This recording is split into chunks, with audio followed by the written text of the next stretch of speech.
안녕하세요. 자, 오늘은 역대상 11장 20절부터 읽을 차례입니다. 역대상 11장은 다윗의 용사들을 소개하고 있죠. 다윗이 사울에게 쫓기는 때부터 다윗을 따랐던 사람들도 있었고, 또 다윗이 헤브론에서 왕이 되었을 때 다윗을 찾아와서 그때부터 함께 썼던 용사들도 있었습니다. 여튼 다윗은 그렇게 많은 용사들의 지지와 이 지지를 받고 살아갔던 장수였는데, 여기 나오는 용사들의 이름 중에 특징은 이방인들이 많다라고 하는 거예요. 그리고 그래서 이방 지역 어디 출신의 장수, 이런 얘기들이 많이 나옵니다. 무슨 얘기를 하냐면, 다윗은 처음에 사울이 죽은 이야기가 나왔고, 그 다음에 마치 사울이라는 왕이 없었던 것처럼 다윗의 이야기를 시작하는데, 역대기는 그래서 다윗을 마치 이스라엘의 최초의 왕인 것처럼 기록하고 있다라고 말씀을 드렸습니다. 왜냐하면 범죄함으로 버려졌던 사울을 인정하지 않는 것이기 때문이죠. 그래서 다윗은 많은 부하들에게 이렇게 추앙을 받는 장수로서 출발을 하고, 이스라엘에 하나님이 기뻐하신 첫 번째 왕인데, 이 다윗에게는 수많은 부하들이 있었지만 그들 중에 많은 이들이 이방인 출신이었다라고 하는 것은, 그렇게 다윗이 이방인들조차 따르는 대단한 왕이었다, 이제 그런 뜻입니다. 그래서 역대기에서 다윗은 솔로몬과 함께 흠이 없는 왕으로 기록된다고 말씀을 드렸어요. 흠이 당연히 있지만 기록하지 않는 거죠. 왜냐하면 이 기록의 목적은 따로 있기 때문입니다. 자, 역대상 11장 다윗의 용사들 이야기를 계속 이어가도록 하겠습니다. 11장 20절입니다. 요압의 아우 아비새는 그 3명 중 우두머리라. 그가 창을 휘둘러 300명을 죽이고 그 3명 가운데에 이름을 얻었으니, 그는 둘째 3명 가운데에 가장 뛰어나 그들의 우두머리가 되었으나 첫째 3명에게는 미치지 못하니라. 자, 다윗의 용사들은 말하자면 친위대예요. 총 30명이 있었는데 이렇게 10명씩 분대가 있을 수 있었겠죠. 그러면 분대를 이끄는 분대장들 3명이 있고, 그 밑에 부분대장들 또 3명이 있는 거예요. 그래서 이 제일 위에 이 30명 용사 중에 가장 훌륭한 장수들을 첫 번째 3명이라고 부르고, 이 사람들 밑에 나름 훌륭하지만 첫 번째 3명에는 미치지 못하는 훌륭한 장수들을 두 번째 3명이라고 부르고 있습니다. 자, 22절입니다. 갑스엘 용사의 손자 여호야다의 아들 브나야는 용감한 사람이라. 그가 모압 아리엘의 아들 둘을 죽였고, 또 눈 올 때 함정에 내려가서 사자 한 마리를 죽였으며, 또 키가 큰 애굽 사람을 죽였는데 그 사람의 키가 5규빗이요 그 손에 든 창이 배틀채 같으나, 그가 막대기를 가지고 내려가서 그 애굽 사람의 손에서 창을 빼앗아 그 창으로 죽였더라.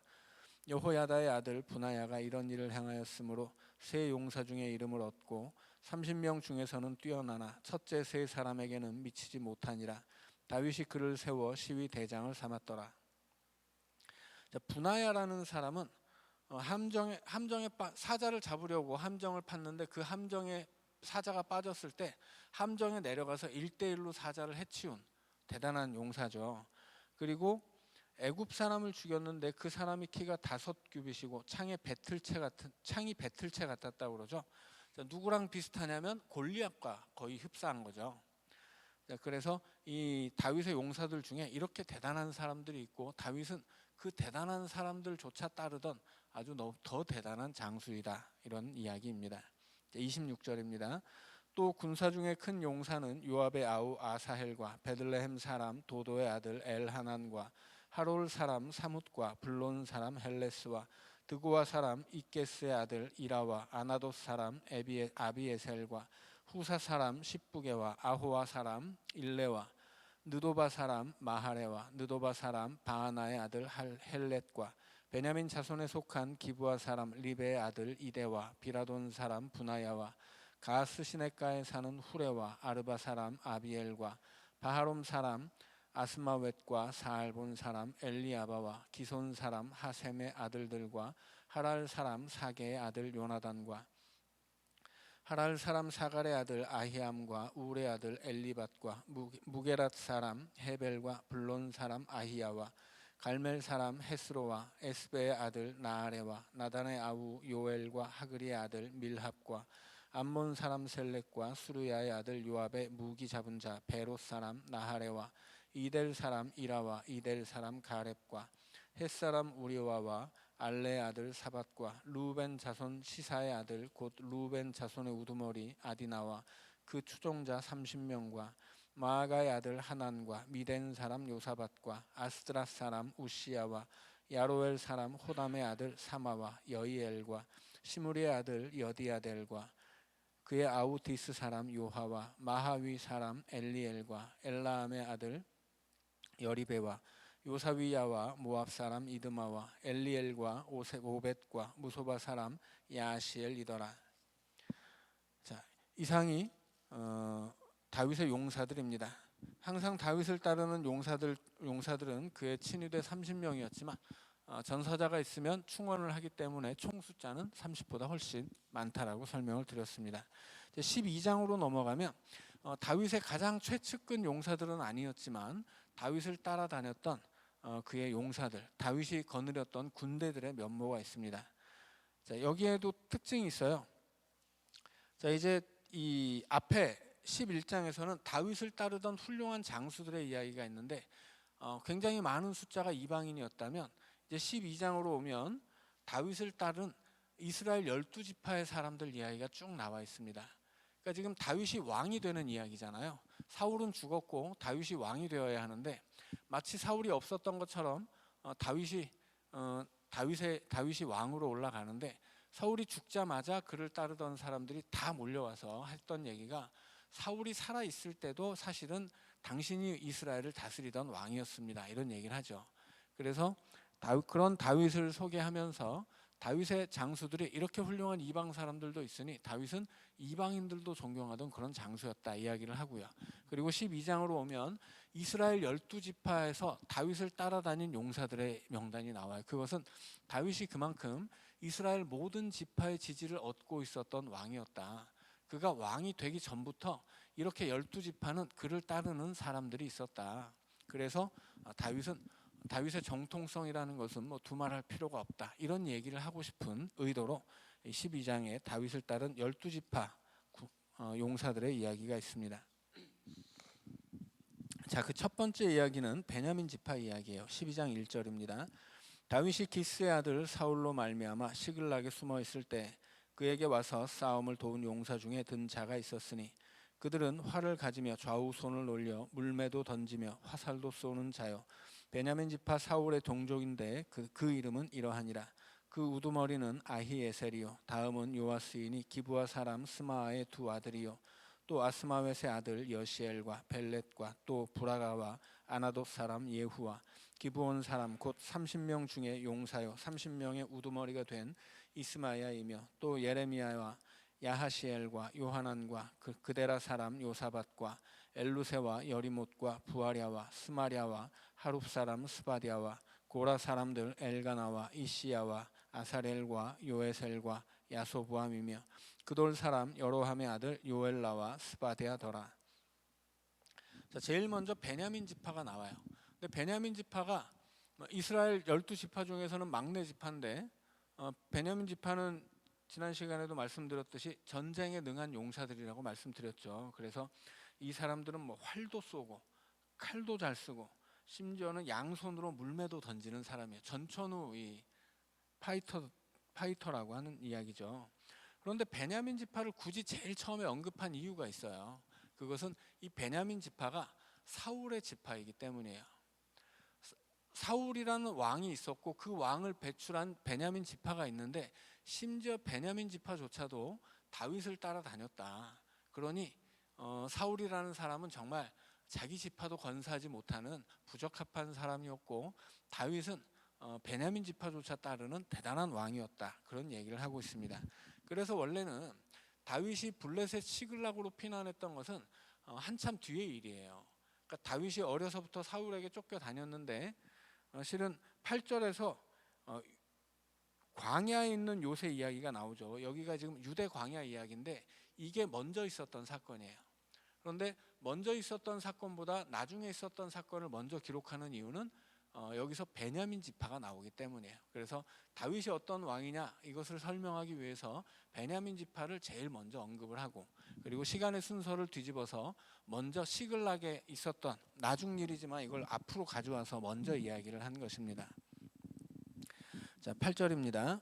갓 사람 중에서 광야에 있는 요새에 이르러 다윗에게 돌아온 자가 있었으니 다 용사요 싸움에 익숙하여 방패와 창을 능히 쓰는 자라.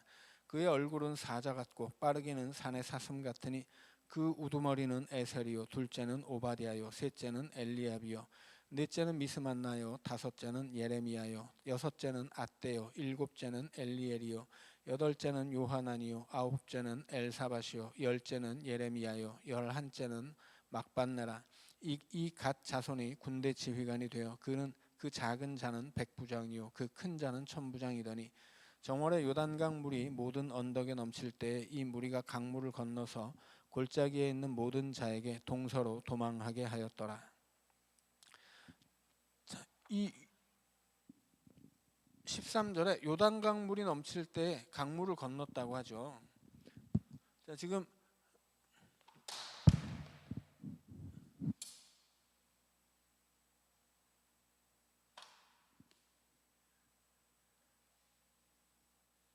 여기가 이제 사해면 이쪽이 유대 광야입니다. 너무 올라갔네요. 사해 옆쪽으로가 이렇게 유대 광야라고 부르던 지역이에요. 근데 사울을 피해서 처음으로 도망갔던 곳이 유대 광야예요. 그래서 8절에 나오는 갓지파 이야기가 유대 광야로 처음 사울을 피해 도망갔을 때 그때 도우러 온 사람들 이야기고, 나중에 사울이 하도 이잡듯이 이 광야를 뒤져가면서 다윗을 죽이려고 하니까 블레셋으로 도망을 가죠. 그게 앞에 나온 시글락 이야기입니다.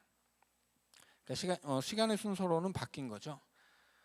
그래서 사무엘상을 보면 8절부터 15절까지의 이야기는 22장부터 24장까지 나오는 이야기고, 앞에 1절부터 7절까지의 이야기는 사무엘상 27장에 나오는 이야기예요.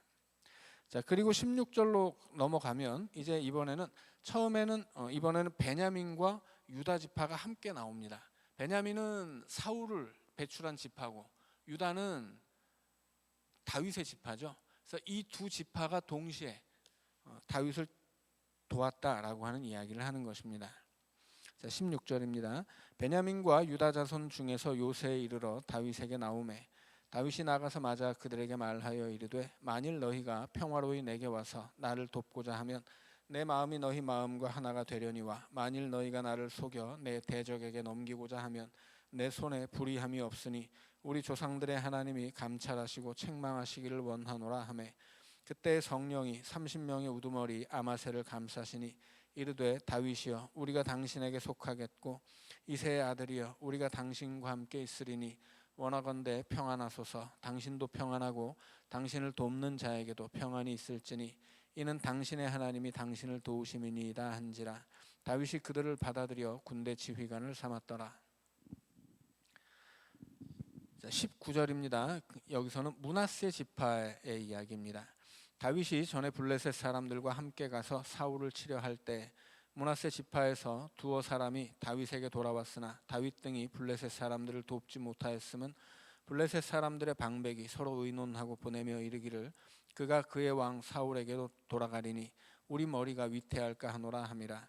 다윗이 시글락으로 갈 때에 므낫세 지파에서 그에게 돌아온 자는 아드나와 요사밧과 여디아엘과 미가엘과 요사밧과 엘리후와 실르데이니 다 므낫세의 천부장이라. 이 무리가 다윗을 도와 도둑대를 쳤으니 그들은 다 큰 용사요 군대 지휘관이 됨이었더라. 그때 사람이 날마다 다윗에게로 돌아와서 돕고자 하매 큰 군대를 이루어 하나님의 군대와 같았더라. 자, 므낫세 지파의 이야기는 다윗이 블레셋의 시글락으로 망명했을 때 이야기예요. 자, 이제 도저히 사울에게 쫓기다가 어떻게 할 수 없어서 블레셋에 망명을 했죠.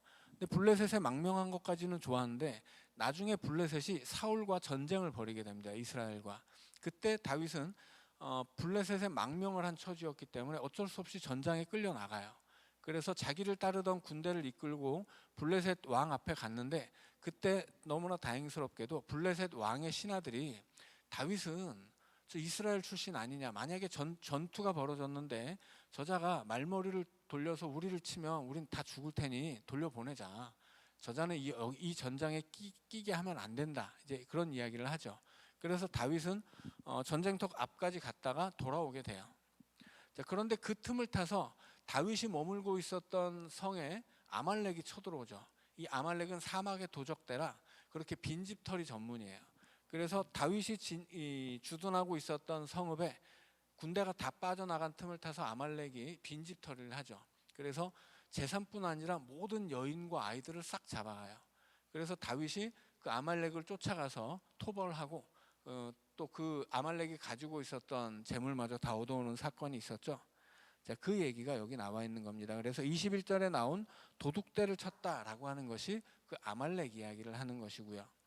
19절에서 블레셋 사람들과 함께 가서 사울을 치려 할 때, 이 얘기가 블레셋과 이스라엘의 전쟁통에 다윗이 거기 껴서 이스라엘을 적대시할 뻔했다라고 하는 이야기입니다. 자, 여기까지가 다윗이 어려운 시절에 그를 도왔던 용사들의 이야기예요. 자, 반면에 23절부터는 이제 다윗이 사울이 죽은 다음에 이스라엘로 돌아오게 되죠. 그래서 처음에는 자기 출신 지역이었던 유다 지역의 헤브론에 머물게 됩니다. 헤브론은 예전에 아브라함이 머물던 장소였죠. 자, 23절의 이야기입니다. 싸움을 준비한 군대 지휘관들이 헤브론에 이르러 다윗에게로 나와서 여호와의 말씀대로 사울의 나라를 그에게 돌리고자 하였으니 그 수효가 이러하였더라. 유다 자손 중에서 방패와 창을 들고 싸움을 준비한 자가 6,800명이요 시므온 자손 중에서 싸움하는 큰 용사가 7,100명이요 레위 자손 중에서 4,600명이요 아론의 집 우두머리 여호야다와 그와 함께 있는 자가 3,700명이요 또 젊은 용사 사독과 그의 가문의 지휘관이 22명이요. 자, 레위 자손이 있고 그 다음에 아론의 집 우두머리, 그리고 젊은 용사 사독이 나오죠. 자, 아론의 집 우두머리는 뭐냐면 대제사장이에요. 그러니까 원래 제사장은 레위 지파 중에서 아론의 자손들만 할 수 있습니다. 그리고 아론의 자손들만 대제사장을 하는데 그 중에 장자가 대제사장이 되는 거죠.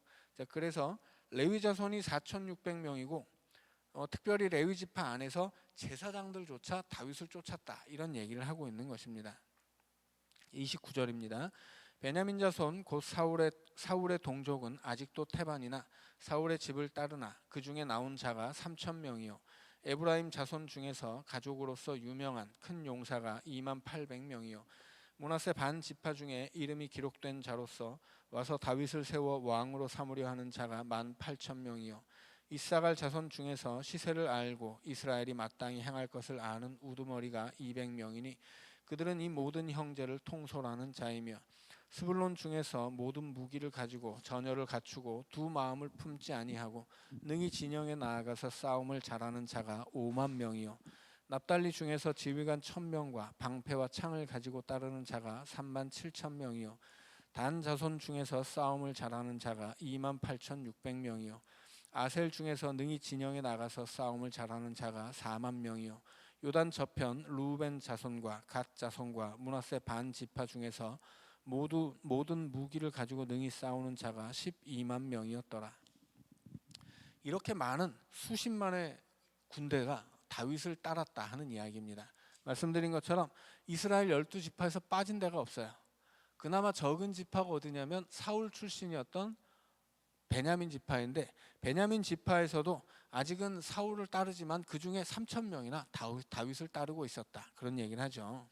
자, 그래서 이렇게 다윗은 12지파에서 모든 용사들의 지지를 받는 왕이었다, 그런 이야기입니다. 자, 그리고 그렇게 다윗이 많은 용사들에게 지지를 받을 뿐 아니라 그 용사들이 다윗을 왕으로 옹립하려고 하죠. 그 이야기가 이제 38절입니다. 이 모든 군사가 전열을 갖추고 다 성심으로 헤브론에 이르러 다윗을 온 이스라엘 왕으로 삼고자 하고 또 이스라엘에 남은 자도 다 한 마음으로 다윗을 왕으로 삼고자 하여 무리가 거기서 다윗과 함께 사흘을 지내며 먹고 마셨으니 이는 그들의 형제가 이미 식물을 준비하였음이며 또 그들의 근처에 있는 자로부터 이사갈과 스불론과 납달리까지도 나귀와 낙타와 노새와 소에다 음식을 많이 실어왔으니 곧 밀가루 과자와 무화과 과자와 건포도와 포도주와 기름이요 소와 양도 많이 가져왔으니 이는 이스라엘 가운데에 기쁨이 있음이었더라. 자, 수십만의 군대가 각 지파에서 차출된 군대 용사들이 다윗을 찾아 헤브론으로 왔습니다. 그래서 헤브론에 몰려와가지고 당신이 우리를 지휘해 달라, 당신이 왕이 되어 달라 이야기하고 나머지 거기 오지 않은 이스라엘 백성들도 다 다윗을 왕으로 삼고자 했다고 하죠. 그리고 39절에 보니까 사흘 동안 헤브론에 몰려든 그 수십만의 군대가 사흘 동안 잔치를 벌여요.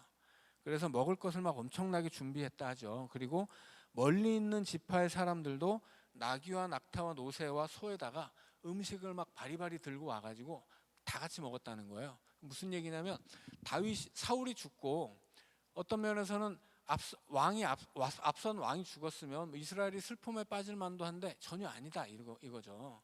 사울은 하나님께 버림받은 왕이었고 하나님을 버렸던 왕이죠.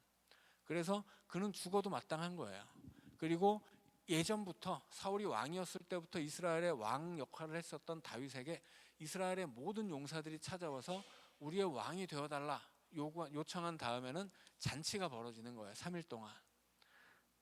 그래서 다윗을 왕으로 세우는 과정에서 이렇게 이스라엘이 축제를 벌였다. 다윗이 왕이 되는 것은 이스라엘에서는 축제였다. 그런 이야기를 들려주고 있는 것입니다.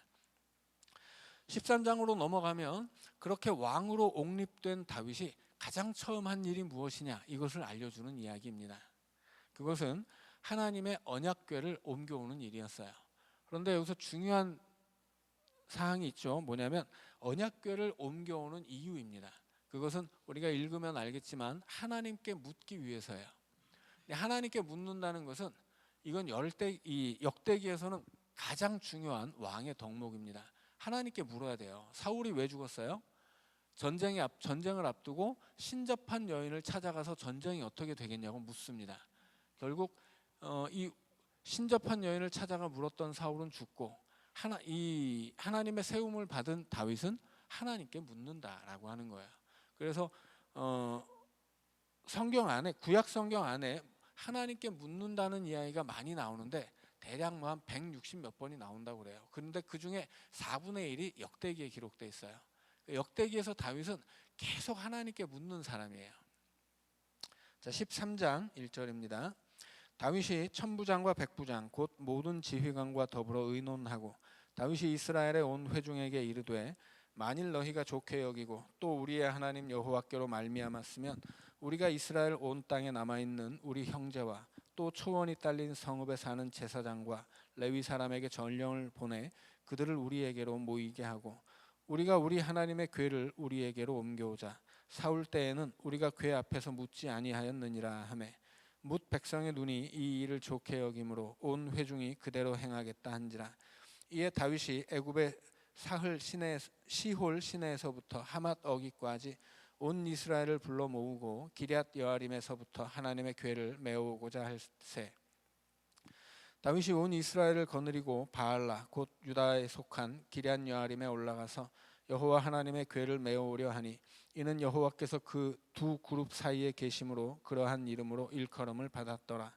하나님의 궤를 새 수레에 싣고 아비나답의 집에서 나오는데 우사와 아히오는 수레를 몰며 다윗과 이스라엘 온 무리는 하나님 앞에서 힘을 다하여 뛰놀며 노래하며 수금과 비파와 소고와 제금과 나팔로 연주하니라.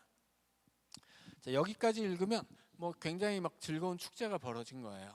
다윗이 왕이 된 다음에 제일 처음으로 하나님의 궤를 우리 예루살렘으로 가져오자, 우리 진영으로 가져오자. 그래서 처음에는 다윗이 지금 헤브론에 있으니까 헤브론으로 가져오려고 했던 거죠. 헤브론으로 가져오는 이유는 사울이 하나님께 묻지 않았기 때문에 우리는 언약궤를 가져다가 하나님께 물어야 한다 이거였어요. 그래서 온 이스라엘 백성을 다 모읍니다. 그 안에는 제사장 레위 지파 말할 것도 없고 온 이스라엘 사람을 다 모으고 그리고 하나님의 궤를 하나님의 궤라고 불렀던 이유는 그 언약궤의 뚜껑이 하나님의 임재 장소였기 때문에 그 언약궤를 하나님의 궤라고도 부릅니다. 언약궤 뚜껑 속죄소를 기준으로 놓고는 하나님의 궤라고 부르고, 그 하나님의 궤에 담겨 있었던 물건들을 기준으로 할 때는 그 안에 십계명 돌판이 있었기 때문에 언약궤라고 부르죠. 아무튼 뭐라고 부르든 간에 이것은 한 1m 남짓한 상자에 지나지 않아요. 중요한 것은 거기 하나님이 계시다라고 하는 거죠. 자, 그래서 그 언약궤를 모셔올 때 이 언약궤가 지금 기럇 여아림에 있는데, 그 기럇 여아림에 있는 이유는 뭐예요? 옛날에 이 이스라엘 백성들이 블레셋과 전쟁을 할 때 이 전투에 패배하니까 승리를 위해서 언약궤를 갖다가 사용하려고 했단 말이죠. 그래서 전쟁도 패할 뿐더러 언약궤도 뺏겼어요. 그래가지고 언약궤를 뺏겼는데 블레셋 진영에 넘어갔던 언약궤를 블레셋 사람들이 자기네 신전에 넣어놨죠. 이게 전리품이에요. 그런데 그 다음날 보니까 자기네 신은 다 자빠져 있고 언약궤만 멀쩡하게 있는 거예요. 그러니까 거기 하나님은 이스라엘은 전쟁에 패배했지만 하나님은 블레셋에 승리했다라고 하는 이야기라고 말씀을 드렸어요. 그래서 그리고 이제 거기서 끝나는 게 아니라 블레셋에 하나님이 언약궤가 있는 도시에 막 이 역병으로 치니까 그들이 두려워서 이 하나님의 언약궤를 이스라엘로 보내게 되죠.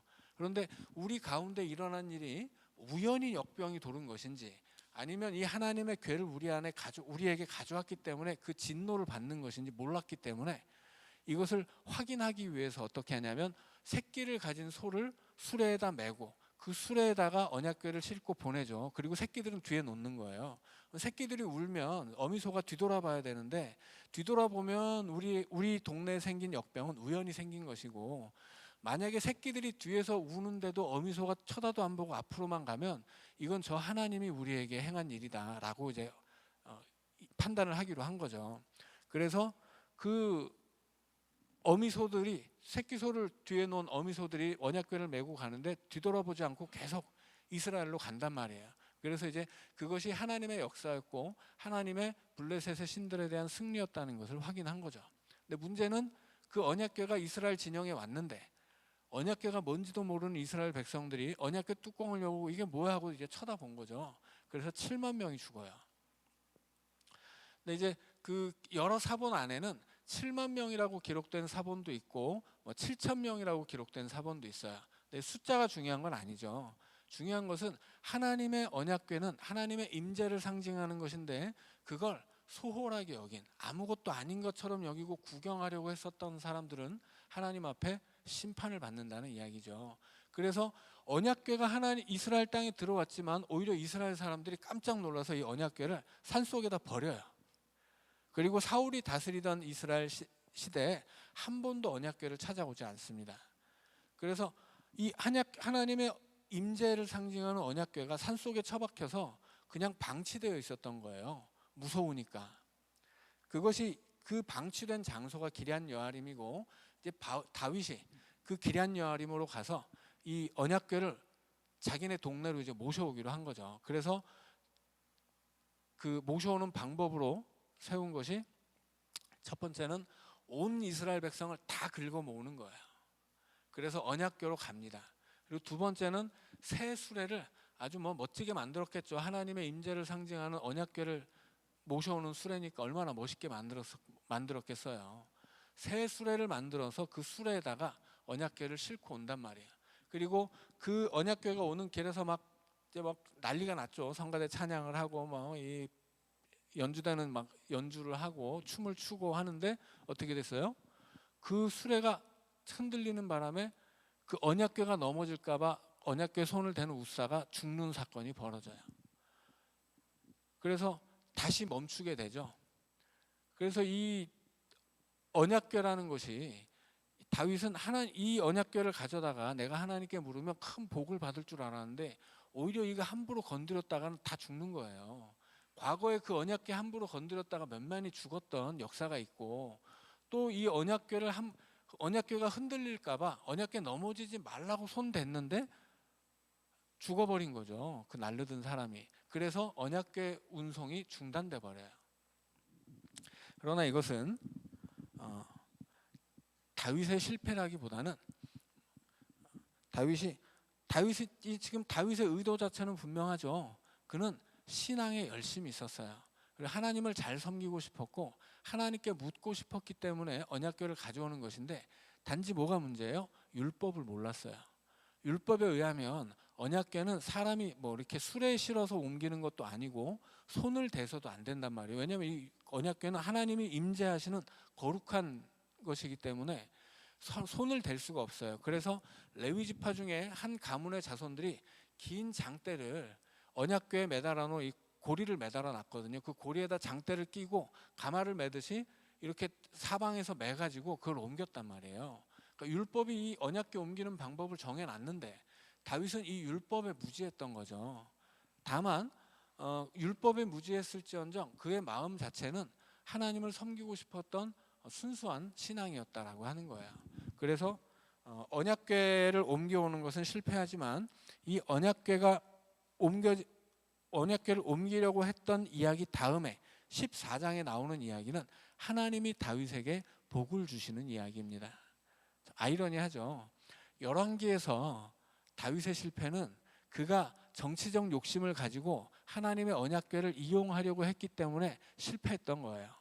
열왕기가 보는 다윗의 행동은 이때 다윗이 정치적인 욕심에 눈이 멀어서 하나님을 경홀히 여겼던 거거든요. 그런데 역대기는 그렇게 기록하지 않는다라고 하는 거예요. 역대기에서는 다윗은 다만 율법에 무지했을 뿐이다 라고 하는 것이고, 그럼에도 불구하고 그 하나님이 그의 마음의 중심을 보시고 그에게 복을 주시고 그리고 이후에는 언약궤도 옮기게 하셨다, 그렇게 기록하고 있습니다. 자, 그러면 8절까지 읽었으니까 3분 쉬고 9절부터 또 다시 읽도록 하겠습니다.